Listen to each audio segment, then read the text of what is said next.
जरा इसे देखिए। अब जरा इसे देखिए, ये वो सॉफ्ट ड्रिंक्स हैं जो अगर अभी भी आपके हाथ लग जाए तो आपको आपके बचपन में ले ही जाएंगी। हाँ, आज के टाइम में सॉफ्ट ड्रिंक्स की कई सारे ब्रांड्स मार्केट में अवेलेबल हैं, जैसे Thums Up, Pepsi, Coca Cola या फिर फ्रूटी।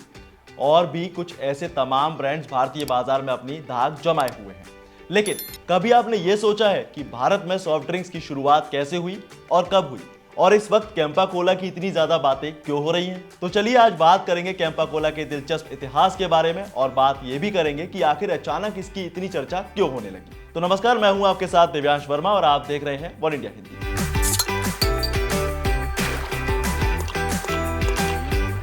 तो भाई, कहानी की शुरुआत कुछ इस तरह से होती है कि साल था 1949। भारत में soft drink brand Coca Cola कदम रखता है, लेकिन इसके कुछ साल बाद 1975 में कैंपा कोला को भारत में लॉन्च किया जाता है, जिसे लॉन्च किया था प्योर ड्रिंक्स ग्रुप ने, जो दिल्ली की एक कंपनी थी और कोका कोला की मैन्युफैक्चरिंग यही कंपनी करती थी, जिसकी फैक्ट्री दिल्ली के कनॉट प्लेस में लगाई गई थी। वही कनॉट प्लेस जिसे आज जेनजीज सीपी के नाम से जानते हैं। 70 और 80 का दशक था। तकरीबन 54 साल पहले कैंपा कोला भारत में लोगों की प्यास बुझाने का काम कर रही थी। ये वो दौर था जब सॉफ्ट ड्रिंक के बाजार में 51% कोका कोला और 34% तक पेप्सिको का कब्जा था। 1975 में इमरजेंसी के बाद चुनाव हुए और जनता पार्टी सत्ता में आ गई, और इस सरकार में जॉर्ज फर्नांडिस को उद्योग मंत्री बनाया गया।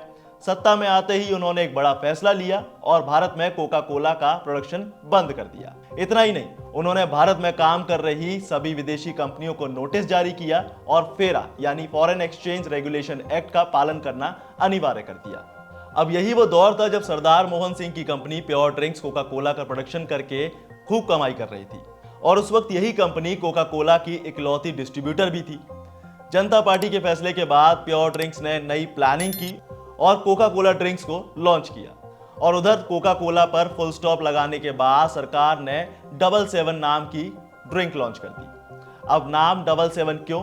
तो इसके पीछे भी एक खास वजह थी। दरअसल साल 1977 में जनता पार्टी विरोधी राजनीतिक दल कांग्रेस को हराकर सत्ता में आई थी, और यही वो साल था जिसकी वजह से इसका नाम 777 पड़ गया। और इसे बनाने वाला था मैसूर का central food technology research institute. सरकार ने इसे लोगों को पसंद करवाने के लिए खूब हाथ पैर मारे, लेकिन इतना सब कुछ करने के बाद भी ये लोगों को कुछ खास पसंद नहीं आई, और इसका सीधा फायदा कैंपा को मिला, और देखते ही देखते ये भारतीयों की फेवरेट ड्रिंक बन गई। अब क्योंकि कैंपा ने भारतीय बाजार में रफ्तार पकड़ ली थी, और अब वक्त था इसे और भी ज्यादा फेम दिलवाने का। इसके लिए कैंपा कोला ने एडवर्टीजमेंट की तैयारी की, जिसके लिए सलमान खान, आयशा दत्त, आरती गुप्ता, शिराज मर्चेंट और सुनील निश्चल ने इसके लिए विज्ञापन शूट किए, और यही सोने पर सुहागा का काम किया इसकी टैगलाइन ने। और ये टैगलाइन थी द ग्रेट इंडियन टेस्ट।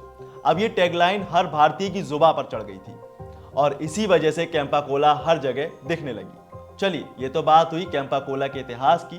अब जरा ये भी जान लेते हैं कि कैंपा कोला जो सबकी फेवरेट थी, वो भारतीय बाजार से अचानक गायब कैसे हो गई।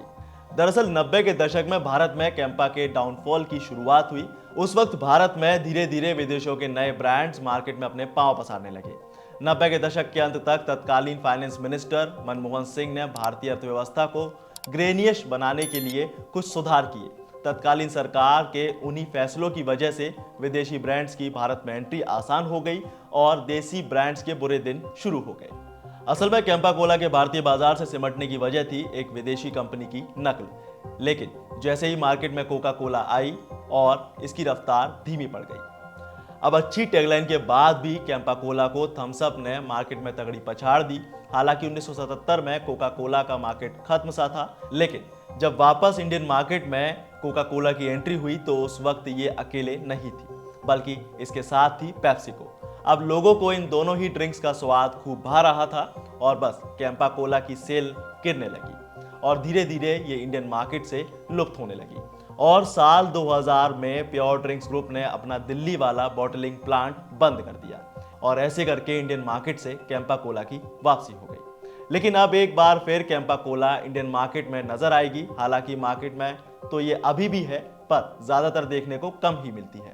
पर अब इसके ऊपर हाथ है रिलायंस इंडस्ट्रीज का। जी हाँ, मुकेश अंबानी। दरअसल मुकेश अंबानी ने कार्बोनेटेड सॉफ्ट ड्रिंक मार्केट में बड़ा दांव खेला है, जिससे पूरे एफएमसीजी सेक्टर में खलबली मच गई है। भाई अब मुकेश अंबानी है तो उनके बारे में एक बात बड़ी मशहूर है, वो ये कि वो जिस बिजनेस के मार्केट में उतरते हैं वहां प्राइस वॉर शुरू हो जाता है और आप इसे जियो के आगमन से खूब समझ सकते हैं। जी हाँ, जब जियो ने टेलीकम्युनिकेशन मार्केट में कदम रखा था तो दूसरी टेलीकॉम कंपनीज अपने दाम घटाने पर मजबूर हो गई थी और बस ऐसा ही कुछ हाल कैंपा कोला का है। दरअसल अमेरिका में 70 और 80 के दशक में शुरू हुआ कोला वॉर अब भारत में भी देखने को मिल सकता है। इस बार ना केवल मैदान अलग है बल्कि विरोधी टीमों के खिलाड़ी भी अलग हैं। मुकेश अंबानी की रिलायंस अपने नए carbonated soft drink brand Campa के साथ कोका कोला और पेप्सिको को टक्कर दे रही है और फेस्टिव की शुरुआत होने से पहले ही रिलायंस ने कैंपा कोला को प्राइस वॉर में उतार दिया है और इससे दूसरी सॉफ्ट ड्रिंक कंपनियों की टेंशन बढ़ गई है। 50,000 करोड़ के इस कार्बोनेटेड सॉफ्ट ड्रिंक मार्केट में पेप्सी और कोका कोला जैसी बड़ी कंपनियों को अब कैंपा कोला से चुनौती मिलेगी। देखिए, साल 2016 में जब रिलायंस ने जियो लॉन्च किया था तब उस वक्त भी टेलीकॉम सेक्टर के बड़े खिलाड़ियों की हालत खराब हो गई थी। कुछ तो अपना कारोबार बंद कर चुके थे और कुछ को दाम घटाकर मार्केट में अपनी जगह बनाकर रखना पड़ा था। जियो के आने के बाद Airtel, Vodafone, idea, Uninor, BSNL जैसी बड़ी कंपनियां टेंशन में आ गई थी। इन कंपनियों को अपने रिचार्ज प्लान की कीमतों में कटौती करनी पड़ी थी, लुभावने ऑफर लाने पड़े थे।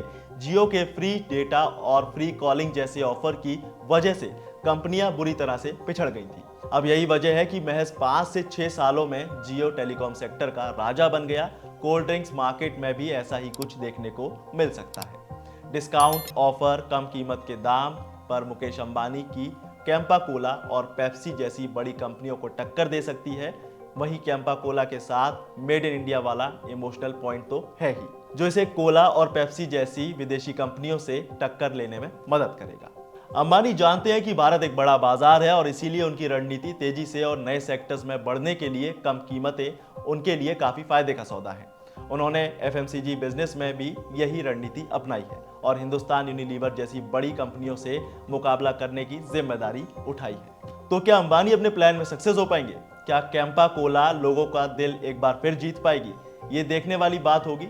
बाकी आप इस बारे में क्या राय रखते हैं हमें कमेंट में जरूर बताएं। साथ ही वीडियो को लाइक से जरूर करें और ऐसी तमाम जानकारियों के लिए सब्सक्राइब करें वन इंडिया हिंदी।